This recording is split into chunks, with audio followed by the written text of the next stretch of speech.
Hi, and welcome to Lights Camera Author, the podcast where we explore the stories behind some of the more fascinating books about film, television, and entertainment history. And I'm your host, Jim Juno. And today we're taking a deep dive into one of the most ambitious comedy films ever produced. 1963's It's a Mad, Mad, Mad, Mad World. Four mad, you always got to say four Fort mads in Mads. there. Four mads, yes, and it features an astonishing lineup of comic legends, enormous action sequences, and a production history nearly as chaotic as the movie itself. But the film has become one of Hollywood's most beloved comedy epics. And my guest today is acclaimed film historian and biographer James Curtis. And his latest book is entitled Comedy is a Grim Business, The Making of It's a Mad, Mad, Mad, Mad World. And it tells the incredible behind the scenes story of how this cinematic giant came to life. James, welcome to Lights Camera Author. Thank you, Jim. I'm happy to be here. Now, what It's a Mad, Mad, Mad, Mad World came out in 1963, Hmm. starred almost every comedy legend known to man at that point. Yeah. But what inspired you to devote an entire book to the making of It's a Mad, Mad, Mad, Mad World? Well, these making of books have kind of developed into a genre all their own, a category all their own. And so I thought I got to thinking that maybe it would be possible to do this sort of book on Mad World. I've always had a particular fondness for the film. I was taken to see it when I was 10 years old in November 1963. It was at the Cinerama Dome in Hollywood. The dome had been open exactly 9 days at that point. And I can say truthfully that I saw the film absolutely uncut in its original form. And my father, I remember, went under protest. These excursions were usually my mother's idea, and he was sure it was going to be a lousy picture. And so, with reservations, he came with us, however, and he caught on to the film pretty quickly. Like when Jimmy Durante literally kicked the bucket, that was the first enormous laugh in the theater, I remember. And Dad laughed so hard in places he had trouble catching his breath. And that makes a real impression on a 10-year-old boy. So I've always had a fondness for the film. I saw it when it went citywide about a year and a half later in theater here locally in Fullerton. The house was packed, and it had the same effect on the audience that I recall from the first time. It's a big film made for big audiences and big screens, and it happened at a very very good time for pulling something like this off. If it had happened much sooner, it couldn't have been done for a variety of reasons. If it had happened much later, then some of the people we remember from it would not have been able to participate. So it came along at just the right time, and it had kind of I won't say a a uh, a I won't say it had a charmed existence or a charmed way of bringing it to the screen, but it certainly seems that way when you go back and you look at it. Yeah. Everything was working against it, and yet here it was. And I've seen it countless times since that first time in '63, and I've never not enjoyed it thoroughly, and I can watch it again and again without any trouble. Now, you mentioned you saw it at the Cinerama, which means that you may have seen the uncut version, Yes, I did. correct? I did. Yes. Was it 4 hours? No, it wasn't 4 hours. It was with intermission. It was 215 minutes. 200. Okay, Mhm. still Yeah. pretty long. And did you get to hear the radio broadcast? One thing that people may not know is that during the Cinerama showing, during the intermissions, they piped would-be police accounts over the intercom. Did you hear any of those? Oh, yeah, those were throughout the theater. And one of the things that caused them to cease using them after a few weeks was that they were piped into the restrooms also. And women in the ladies' lounge found it creepy to have men voices piped into their lounge, and so after a few complaints, they did away with them. They stopped that. But the idea behind those were that Bill Rose, one of the screenwriters, he wanted to keep the action going during the intermission, and he wanted to keep the pressure on audience. And so that was his solution to the problem, was to have the police calls kind of following what was going on with them while people were out smoking or buying some Right. candy or popcorn or whatever. Tell me about the title. Comedy is a grim business. That grabbed my attention right away. Well, Where did that come th from? that actually is a quote from Stanley Kramer, and he explained it very well. And I have it in the book where he talked about a how sensitive comedians were. It was just the nature of the business they were in, and B, how difficult it was to make audiences laugh and do it in a way that wasn't, let's say, obvious or groveling in some way. You developed your character, and you worked that character, and you refined your technique, and you did it over and over and over again. And when things didn't go right, it was truly devastating. And so he acknowledges in the fact that comedy was a grim business for those practitioners who did it on a daily basis. And he left the project, left the making of the film with an increased amount of respect for the people who made their livings doing that. I believe that was his only comedy, wasn't it? Yeah, well, Guess Who's Coming to Dinner was a comedy, a subtle comedy, but most people have seen Guess Who's Coming to Dinner on television. If you see it in a movie theater with an audience, more of the laughs land, because it's Mm. it's very subtle. And again, it was written by Bill Rose, who wrote Mad World.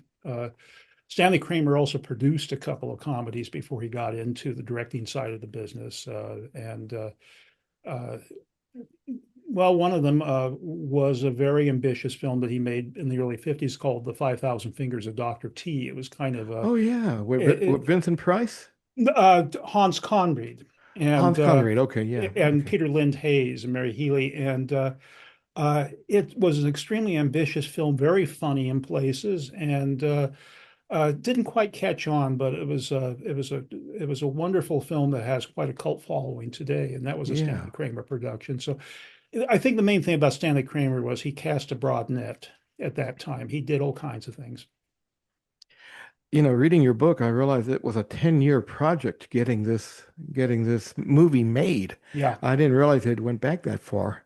Well, it So, started it started with a British comedy that Bill Rose made his name on called Genevieve, and it was about an antique car rally from London to Brighton that happened every year. And in fact, it's a real thing, and it does happen still every mm, year. And Genevieve was the antique car at the center of the story. And so Bill Rose, after making that film, and it was a surprise hit internationally, he got to wondering how far you could take the idea of a race chase sort of scenario. And the last third of Genevieve is a race back to London with these two antique cars and the heavy bet going on with it. And he got to wondering how long could you sustain that? Could you make a whole film as nothing but a chase? mm, And that's where he first got the idea. It was almost like an academic problem to work out. Is how do you take something like this and stretch it to its maximum potential, and would it work? And yeah. that became ultimately, after several title changes, Mad World. Now, your book reveals the tremendous effort that was required to bring this to the screen. So, what surprised you most about your research? What surprised me most was the problems that Stanley Kramer had actually finessing the budget the way he did, because uh, up to that time, nobody had attempted to make a $5 million comedy, which is what Mhm. it was budgeted at. United Artists, which funded the film, their previous comedy hit was Some Like It Hot. That cost less than $3 million to make. Yeah. So here comes Stanley Kramer along, and he's got the idea through Bill Rose to have this enormous cast of comedians, and this well, initially it was put forth as a 4 hour Yeah. film with two intermissions, like a stage play, and so it was very ambitious from the going, and as they moved on into it, the cost of it just kept creeping up and up and up, and ultimately ended up costing $9 million in 1962 Ah, money, and they really raked him over the coals for that. And I can imagine. Yeah. but magically, the film was a great success. even as United Artists was making a lot of money off the film and they retired all the costs and everything involved with it, they they made Stanley Kramer pay a heavy price for doing that. But had he not done that, the film wouldn't exist today. Nobody would have given serious thought to a $9 million comedy back then. Yeah. I gotta let everybody know that if you hear some noise in the background, where you are in Richmond at this point, we're having a pretty good thunderstorm. So the special effects are being happened by God, not by me. Okay. Mhm. So anyway, the roster reads like a who's who of comedy. I Mhm. mean, well, Spencer Tracy, who was known for making more subtle comedies, but Milton Berle, Sid Caesar, Buddy Hackett, Ethel Merman. I mean, and then the people who showed up, Mhm. just that blink and you miss them. Yeah. I mean, Jack Benny, Jerry Lewis, the Three Yeah. Stooges, Three who are Stooges, there for right? like 5 seconds, Buster and they Keaton. get the big. Mhm. Buster Keaton. Buster Keaton is there, Yeah. and so what's is that one of the great attractions of the film? I mean, this is not a film you could make nowadays, is it? Not really, I don't think, not with the same kind of people doing the same sorts of things. Eddie Murphy has been saying off and on in the press that he would like to remake it with an old black cast. And there are a lot of people in modern Hollywood who have great respect and affection for this movie. Quentin Tarantino, for instance, Whoopi Goldberg loves it. There are just a lot Yeah. of people out there that have great respect for what Stanley Kramer managed to pull off, and that's the biggest thing. And I think that's the best way of saying it. He managed to pull this off against a tremendous amount of resistance. Do you find any rivalries going on between the cast? No, not really. They were pretty well contained in a sense because nobody wanted to take on Jonathan Winters. Mm.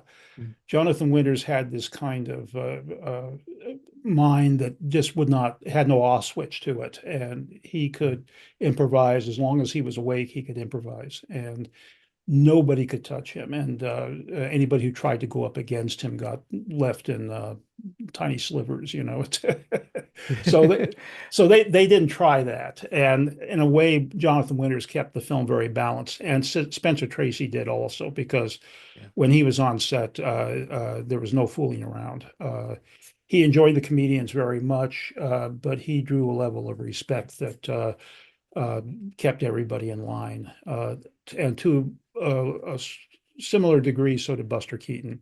There was tremendous respect amongst the comedians for Buster Keaton.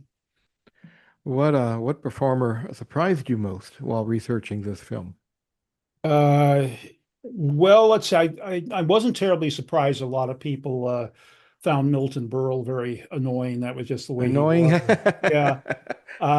But really, nobody surprised me necessarily, although I did interview Dorothy Provine, and it surprised me that she was a trained actor. She and Spencer Tracy were the only two that had a Mm. drama background in terms of their education. And so she was well chosen for what she was asked to do. She's the only one that's really straight in the entire film, although even she wavers a bit toward the end of it. Edie Adams was a big revelation, I think, also because she had done only bit parts in films up to that point, and she was really But allowed she was paying off the debt left by her husband, by Ernie her Kovacs. husband, and but she was right there with him, and there was nobody she could have been better paired with than Sid Caesar, and they just worked off Mm. of each other beautifully. And Jonathan Winters, of course, that was his first movie, and there was talk of an Academy Award nomination for him for this film. So he really hit in a big, big way, and that fueled whatever film career he had after that. Yeah. Now, was there a particular actor or comedian? I guess they were all considered comedians, but whose contribution to the film has been overlooked?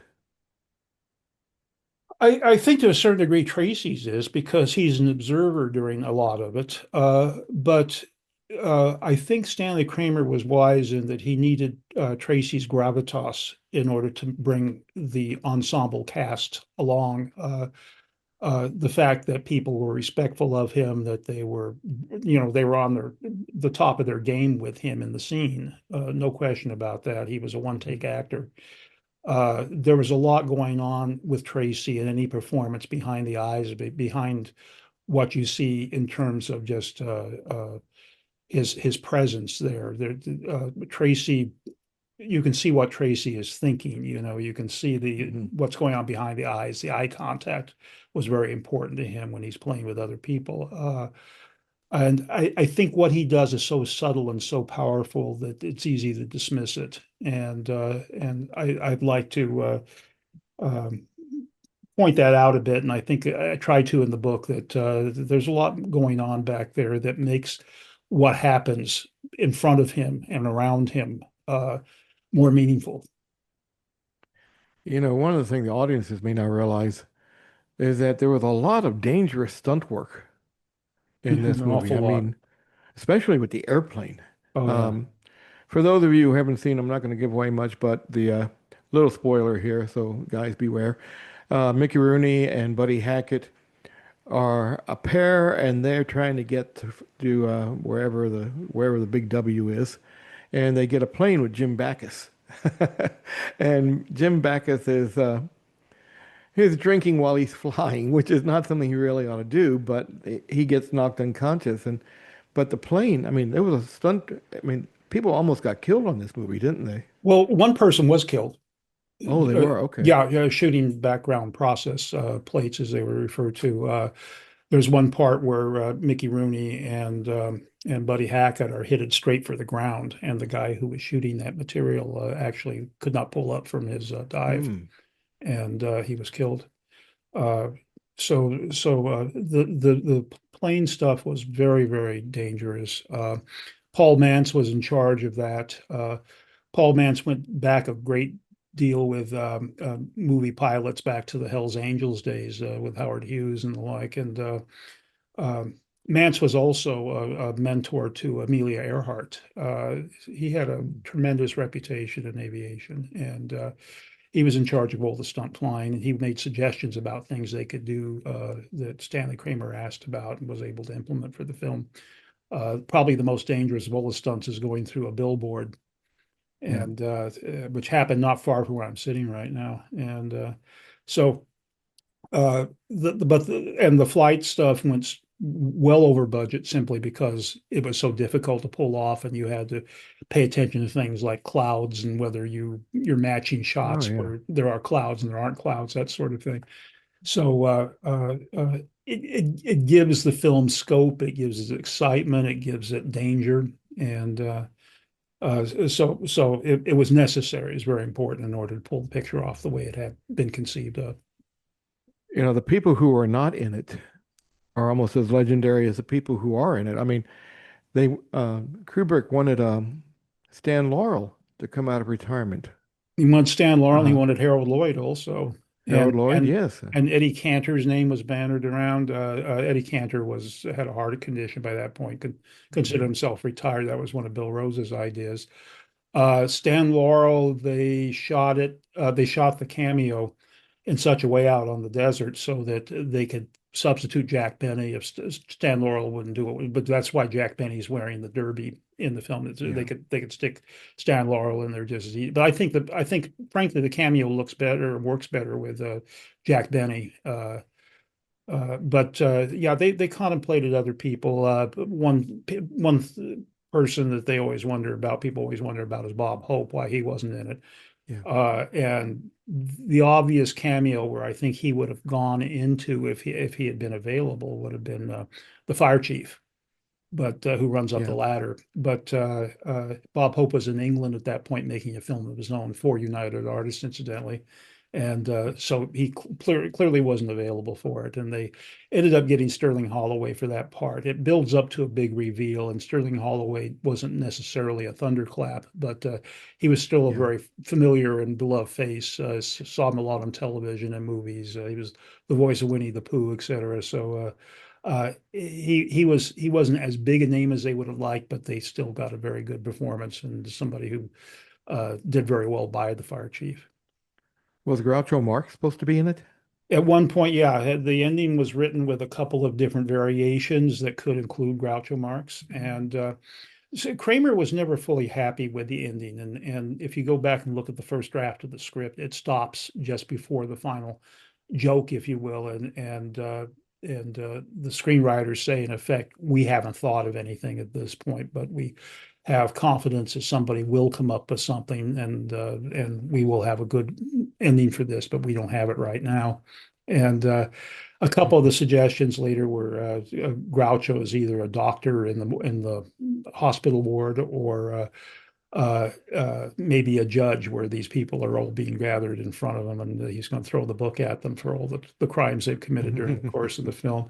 But ultimately, they went back to in some way, it makes a lot of sense that they go back to the oldest joke in the world for the final gag in it, and it takes you back to the days of Thomas Edison. But that's what they did with it. Now, Don Rickles used to always kid, uh, but he wanted to be in it, but he was never asked. Did you find any Yeah. proof of that? Whoops. Pardon me. Uh, Um, I'm getting some feedback here. okay. Don Rickles, no, he wasn't asked to be in it. Don Rickles about that time was doing beach party movies for American International. He's Yeah. in several of those, and so I Rickles would go off after Stanley Kramer about that, but I think he was a minor figure at that time compared to some of these other people. And but Rickles did have training also. He went to the American Academy like Spencer Tracy did, Yeah. and he's in some films he's in Run Silent, Run Deep with Clark Gable. And Yes. and Rickles, if you see him in some of his dramatic performances, he did a Run for Your Life. Do you remember that series with Yes. What, Ben Gazzara? Ben Gazzara? And Yes. he did a dramatic episode of that where he plays this washed-up stand-up comedian, and Hmm. he's really, really good at it. Excellent. And so if you haven't seen Don Rickles do a dramatic part, see if you can find that on YouTube because it'll impress you. Okay. Now, did you uncover any myth about the movie that simply weren't true? Yeah, there are a lot of those. One story that Dick Smith told, he was the makeup man who came up with the rubber appliances that they put on the stunt people so that they look more like the people they were portraying. Kramer got that idea because they were working in ultra Panavision 65 millimeter, and Mhm.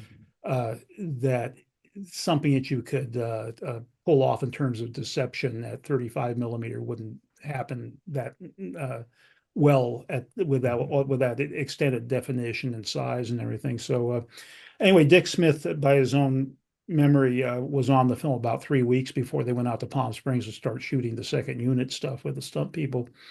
And so he wasn't there for it, but there's a story that seems to persist that uh, Tracy was supposedly sitting on the set one day, and Sterling Holloway approached him, hat in hand, and saying, "Mr. Tracy, it's always been an ambition of mine to work with you, and you're the greatest actor in Hollywood as far as I'm concerned, and I'm just so pleased to have the honor to be in a picture with you, and I just wanted you to know that." And he kind of backed away, and Tracy just kind of didn't say anything to him at all.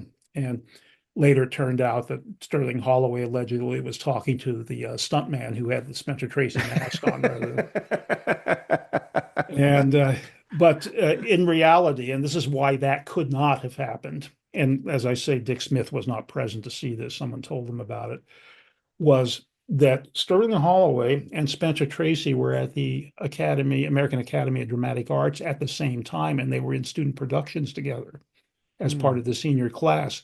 So Sterling Holloway to Sterling Holloway, Tracy would not have been Mr. Tracy, he would have been Spence. Yeah. And he wouldn't have said those things because they had worked together back in the early 1920s Yeah, at they knew each the other. academy. They Yeah. knew each other. So that's just one of them. But there are a lot of them like that. Like Ernie Kovacs was supposed to play the Crump character that Sid Caesar ended up Mhm. playing, and that's not true. People Oh. presume that because Edie Adams played the wife in it, Mrs. Crump, but Sid Caesar was always the name that they associated with that part, and Sid Caesar was actually contracted to play Crump while Ernie Kovacs was still alive. Oh, That was in so December of '61, and Kovacs was killed in January '62.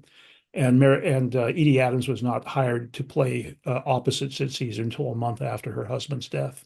So that's yeah, another supposition, but there are a lot of them like that. the film was originally presented as what's known as a roadshow attraction. Yeah. Mhm.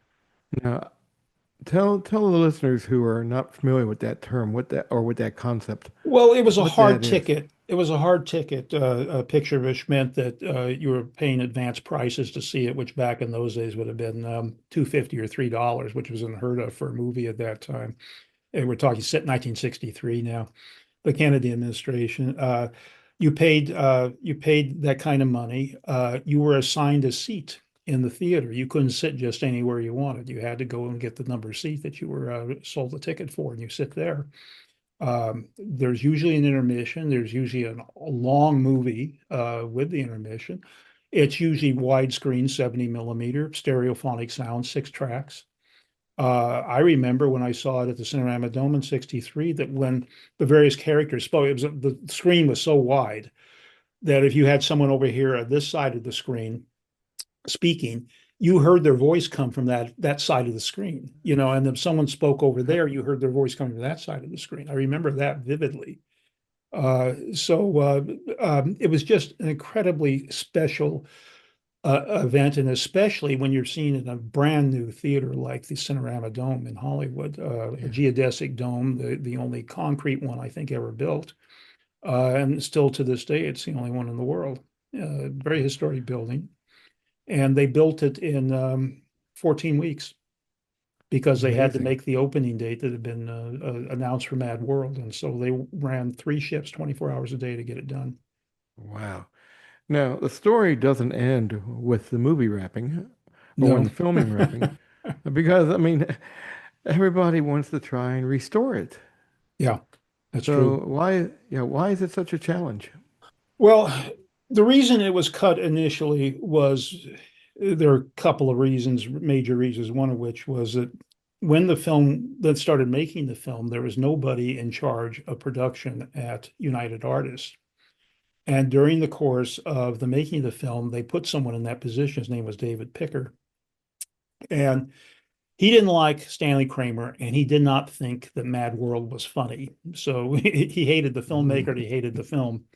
So that was one problem. Another problem was that when you had these ultra long films, when you went into uh, general release with them, they had to be cut down to a certain degree because they were too long for neighborhood houses. And so it didn't happen just to Mad World. It happened to Lawrence of Arabia and Cleopatra, and you name the big films of that era, and all of them lost footage to one degree or another, which was controversial at that time because the critics saw the uncut films. They wrote their Hmm. reviews based upon that cut of the film, and then audiences would go out and see a lesser version of it or a shorter version of it anyway. In some cases, that did damage to the film and its impact. Uh, so for all those reasons, Stanley Kramer was told by United Artists that he had to cut the film or they would cut it for him. And he lost the right of final cut because he went so far over budget. It was budgeted at Mm. 5 million, 5 million 6, I think, when they started rolling film. And as I said, it ended up being 9 million. So he went about 60% over budget, Wow. and they had the contractual right to crucify him for that. Mm. And he made the cuts himself because he wanted to protect the integrity of the film as much as possible. And he did everything he could to take out what turned out to be 50 minutes. And people have been looking for those 50 minutes ever since. Yeah, they have. There's pretty good evidence that anecdotal evidence that those cuts existed at one time, that they were stored in a warehouse in New Jersey. And when they Mm. decided to tear down the warehouse, they were still there. And some elements were rescued and some were not. And That's a but uh, they they did the best they could when it came time to do a restoration of sorts for the Criterion um, disc set that came out in 2014, I believe.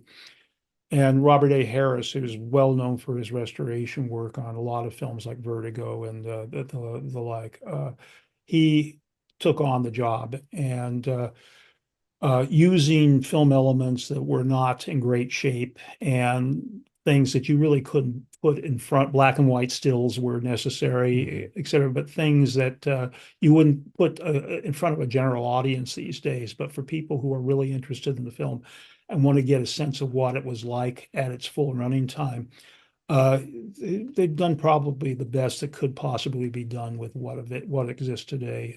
Happily, a lot of the soundtracks still exist for it, including the police calls, and so That's good. they Yeah. they can come close to it, and they can give anybody who's interested in studying it. It's kind of like the annotated versions of some great literary works. You know, you go in there and you can see what might have been had they not made the cuts, had Max Perkins not cut something out of Great Gatsby or something like that, and so you can get a sense of what Stanley Kramer took out and why. And Stanley Kramer started out as an editor in the industry. So he's a guy that knew how to cut a film properly, Mhm. and so he did the best job he could. He unfortunately had to go a little too far. I think there are a couple of scenes that he regrets losing, or he regretted losing. But the film still plays pretty well. And Robert Harris was asked a few years ago what he thought the ideal length of the film should be, and he said the present cut with about 5 minutes restored. That's not bad. No, it Yeah. isn't bad. No, it isn't bad. Well, my guest today has been James Curtis, author of Comedy is a Grim Business, the Making of It's a Mad, Mad, Mad, Mad World. And the book offers a fascinating look behind the curtain of one of Hollywood's most ambitious and beloved comedies. James, I want to thank you for being on Lights Camera Author today. Thank you, Jim. It's a pleasure. And as always, if you look down in the lower left-hand corner, there's a QR code which will take you to the James site. You can find out more about Comedy is a Grim Business. And as always, if you enjoyed today's episode, please like and subscribe, leave a review, and share the show with fellow film lovers and readers. So until next time, I'm Jim Juno, and this has been Lights Camera Author.